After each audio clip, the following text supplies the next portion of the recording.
Assalamualaikum warahmatullahi wabarakatuh.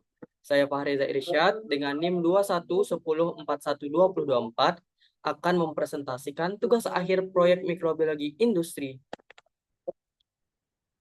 Adapun outline yang saya bawakan adalah yang pertama, perkembangan mikrobiologi industri sebagai penghasil produk zat aditif pangan dan bahan kimia. Yang kedua, itu adalah teknik isolasi, cara identifikasi morfologi dan molekular, serta pengujian biokimia masing-masing mikroorganisme yang menjadi penghasil produk zat aditif pangan dan bahan kimia.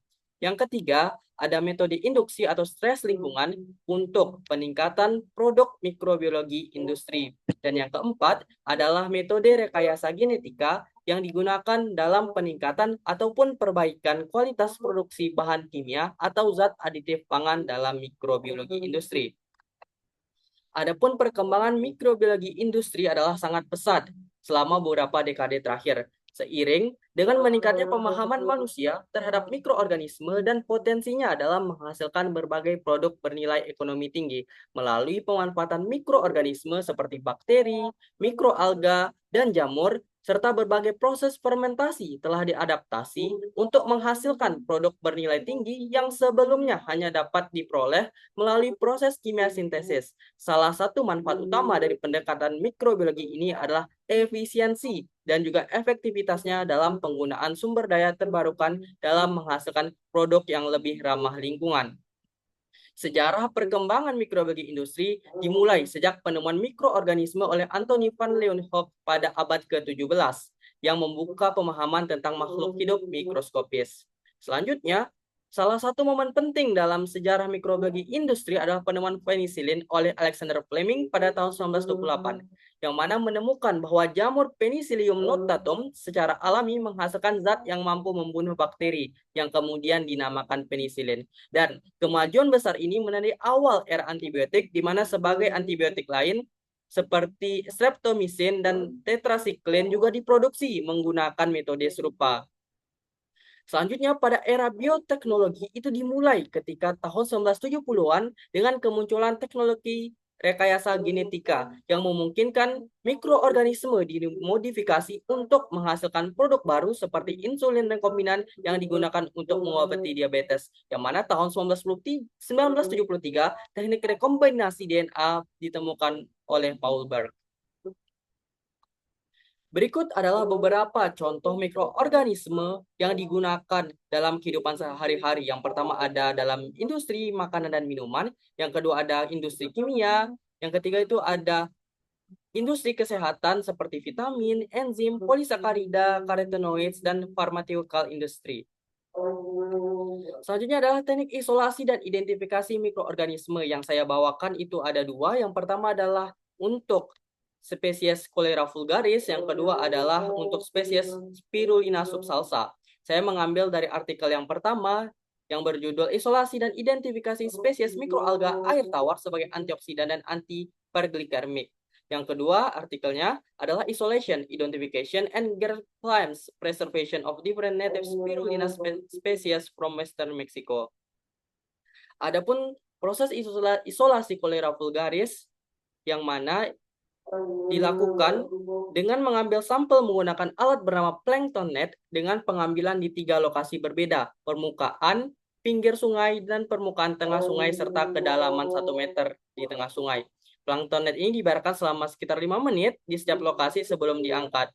Selanjutnya, sampel tersebut dikultur menggunakan medium BBM ataupun medium cair untuk membuat 1 liter medium BBM, 10 ml makronutrien dan 1 ml mikronutrien dilarutkan dalam 1 liter aquades di dalam labu ukur, yang mana selanjutnya akan ditambahkan pupuk growmore dan akan dilakukan sterilisasi dalam autoclave pada suhu 121 derajat Celcius selama 30 menit dan didinginkan hingga mencapai suhu ruang sebelum digunakan untuk kultur mikroba alga tadi, mediumnya.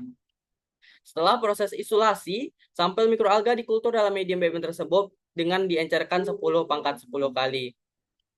Selanjutnya, ketika telah berhasil dikultifikasi dan juga telah didapatkan isolat tunggal dari alga tersebut, dilakukan identifikasi baik itu morfologi maupun molekular. Untuk identifikasi morfologi menggunakan mikroskop cahaya yang mana dengan perbesaran 40 kali. Hasil pengamatan selanjutnya itu akan dilakukan pencocokan dengan database yang terdapat pada website Alga Research Database, yang mana didapatkan satu jenis isolat tunggal mikroba, yang mana hal itu diidentifikasi berwarna hijau, bersifat uniselular dan berbentuk bulat yang diperlihatkan pada gambar 2. Yang mana berdasarkan literatur database alga, mikroalga ini hasil isolasi termasuk kelompok Chlorophyta yang kemudian dicocokkan dengan database merupakan spesies Cholera vulgaris. Adapun untuk identifikasi molekular dimulai dengan proses isolasi DNA dengan menggunakan kit Qiagen sampai diperoleh DNA murni. Setelah DNA didapatkan, dilakukan amplifikasi, elektroforesis, produk PCR dan purifikasi serta sequencing. Di mana setelah didapatkan hasil PCR, terdapat bahwasanya di, pada gambar ketiga itu berdasarkan hasil konstruksi pohon filogenetik bahwasanya pita hasil PCR fragmen 18 sRNA isolat mikroalga yang berukuran lebih 1600 pp pada agarus 1,5%. Hal ini mengkonfirmasi bahwasanya mikroalga ini isolasi adalah jenis Cholera vulgaris. Selanjutnya adalah untuk proses isolasi spirulina subsalsa, di mana proses ini melibatkan pengambilan sampel yang mana untuk artikel ini mengambilnya di Meksiko. Selanjutnya adalah melakukan sentrifugasi untuk pemisahan beberapa residu atau padatan kontaminan yang ada pada sampel. Yang kedua adalah penambahan cyclohexamida untuk menghilangkan ganggang eukariotik dalam kultur alga campuran pada konsentrasi yang berbeda. Selanjutnya itu dilakukan pengenceran dan juga dilakukan stack splitting untuk mendapatkan koloni tunggalnya. Adapun identifikasi dari Spirulina subsalsa ini menggunakan yang pertama adalah secara morfologi menggunakan mikroskop cahaya yang kemudian itu dicocokkan dengan database dari sifat warna, bentuk maupun bentuk helixnya. Yang kedua untuk identifikasi molekular itu dilakukan dengan mengidentifikasikan menggunakan PCR yang mana dengan target gen 18 sRNA mikroalga Spirulina subsalsa itu memiliki ukuran fragmen berkisar antara 1.500 hingga 1.800 pasangan basa. Selanjutnya adalah optimalisasi produk ataupun penggunaan induksi atau stres lingkungan untuk menghasilkan produk dari mikrobiologi tersebut. Adapun beberapa cara yang digunakan, yang pertama itu adalah induksi dengan temperatur, yang dimana ketika hal ini dilakukan adanya pengontrolan suhu untuk meningkatkan ataupun memicu perubahan signifikan dalam jalur metabolik mikroba tersebut. Yang kedua ada pengaturan pH lingkungan, di mana perubahan pH akan mempengaruhi aktivitas enzimatik dari mikroba tersebut yang memengaruhi metabolisme mereka. Yang ketiga ada teknik tekanan osmotik, yang mana dengan menambahkan senyawa seperti garam atau gula ke dalam medium, mikroba akan menghadapi stres osmotik, yang mana seringkali merangsang produksi eksopolisakarida, senyawa yang melindungi sel dari dehidrasi sering digunakan yang sebagai pengental dalam industri pangan. Yang keempat, ada teknik penambahan induktor. Induktor ini sendiri seperti prekursor metabolit atau molekul kecil yang berperan sebagai pemicu itu dapat merangsang jalur biosintetik dalam mikroorganisme sehingga produktivitas dari mikroalga ataupun mikroba secara umum akan ditingkatkan. Selanjutnya, saya akan meng-highlight satu metode, yaitu metode induksi dengan pembatasan nutrisi. Adapun kelebihan ataupun keunggulan dari metode ini, yang pertama adalah spesifisitasnya terhadap metabolit sekunder. Yang kedua, adanya pengendalian lebih baik terhadap jalur metabolik. Yang ketiga, ada biaya yang relatif rendah dan juga adaptasi mikroorganisme yang lebih baik. Hal ini dapat kita ketahui contohnya seperti yang telah saya tampilkan di slide. Yang pertama itu ada bakteri Streptomyces. Berdasarkan riset itu merespon pembatasan nutrisi dengan peningkatan produksi antibiotik. Yang kedua ada contoh Lactobacillus yang merespon pembatasan nitrogen dengan mengalihkan energi yang seharusnya untuk pembentukan biomasa itu menuju produksi asam laktat. Adapun hal ini ataupun metode induksi ini adalah salah satu contoh yang paling baik dalam membentuk ataupun mengatasi cara meningkatkan produktivitas dari mikroalga ataupun mikroba secara umum. Selanjutnya adalah rekayasa genetika. Yang mana perkembangan rekayasa genetika pada mikroorganisme itu berhasil dalam meningkatkan efisiensi produk bahan kimia. Yang mana ada beberapa teknik yang digunakan dalam melakukan hal ini. Yang pertama ada overekspresi gen kunci, yang mana gen yang mengkode enzim kunci dalam jalur biosintetik itu ditingkatkan ekspresinya untuk mempercepat produksi senyawa target. Misalnya, overekspresi dari gen yang mengkode enzim tertentu dalam jalur biosintesis asam laktat. Yang kedua ada metode knockout dan juga knockdown untuk gen yang menghambat, yang mana gen-gen yang menyebabkan kompetisi ataupun menghambat jalur biosintetik itu akan dihapus ataupun diturunkan ekspresinya, sehingga memastikan bahwa sumber daya dari mikroorganisme itu tidak terbuang untuk produksi metabolit yang tidak diinginkan. Yang ketiga ada teknik transfer gen antar spesies, yang mana melibatkan beberapa kasus seperti gen dari mikroorganisme lain yang memiliki jalur metabolisme yang lebih efisien itu dapat ditransfer ke dalam mikroorganisme industri yang lebih mudah dikultur sehingga menghasilkan senyawa yang diinginkan untuk diproduksi dengan baik. Selanjutnya, teknik rekayasa genetika yang akan saya tampilkan atau saya highlight di sini adalah penggunaan development of CRISPR-Cas9 system in Cholera vulgaris FSPA to enhance lipid accumulation.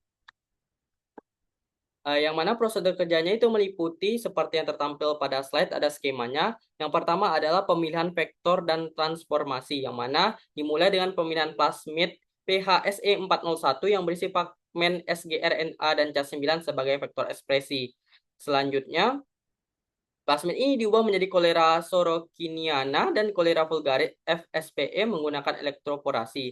Yang kedua adalah kegiatan merancang sgRNA yang menargetkan gen FAD3. Selanjutnya adalah konfirmasi transformasi. Setelah transformasi itu didapatkan, itu diuji menggunakan spektrofotometer dan mikroskop fluoresensi terbalik (IFM), yang mana hasilnya menunjukkan peningkatan fluoresensi 67% dibandingkan dengan tanpa pengeditan gen, yang mana artinya berhasil melakukan pengeditan gen. Yang keempat adalah konstruksi sistem ekspresi CRISPR-Cas9, yang mana vektor ekspresi akhir itu diubah menjadi E. coli DH5-alpha dan ditanam dengan agar LB yang dilengkapi dengan kanimasin. Selanjutnya itu kita uji ataupun transformasi ini dikonfirmasi oleh PCR. Selanjutnya, dari hasil ini kita dapatkan bahwasanya penerapan teknologi CRISPR-Cas9 menghasilkan peningkatan yang signifikan dalam akumulasi lipid pada Cholera vulgaris FSPE yang dimodifikasi secara genetik itu mencapai 46% lipid. Yang mana analisis dari kinerja ini adalah metode CRISPR-Cas9 itu menargetkan gen spesifik yang terlibat dalam metabolisme lipid. Dalam penelitian ini, gen FAD3 yang bertanggung jawab untuk sintesis asam lemak omega 3 itu dipilih untuk diedit dengan memodifikasi gen ini. Tentunya jalur metabolisme yang mengarah pada akumulasi lipid dapat diubah, yang mana mendorong produksi lipid yang lebih tinggi sehingga dapat mengefisiensi sifat Cholera vulgaris sebagai penghasil biomasa atau biofuel itu sendiri. Adapun kesimpulan dari presentasi saya kali ini adalah yang pertama, mikrobiologi industri akan berkembang melalui inovasi fermentasi mikroba dan rekayasa genetika, yang mana mendukung efisiensi peningkatan ekonomi ramah lingkungan yang berorientasi pada green chemistry. Selanjutnya, kolaborasi multidisiplin akan mempercepat solusi inovatif untuk keberlanjutan global, termasuk perubahan iklim, kesehatan, dan juga krisis pangan. Baik, sekian yang bisa saya sampaikan. Saya ucapkan terima kasih. Assalamualaikum warahmatullahi wabarakatuh.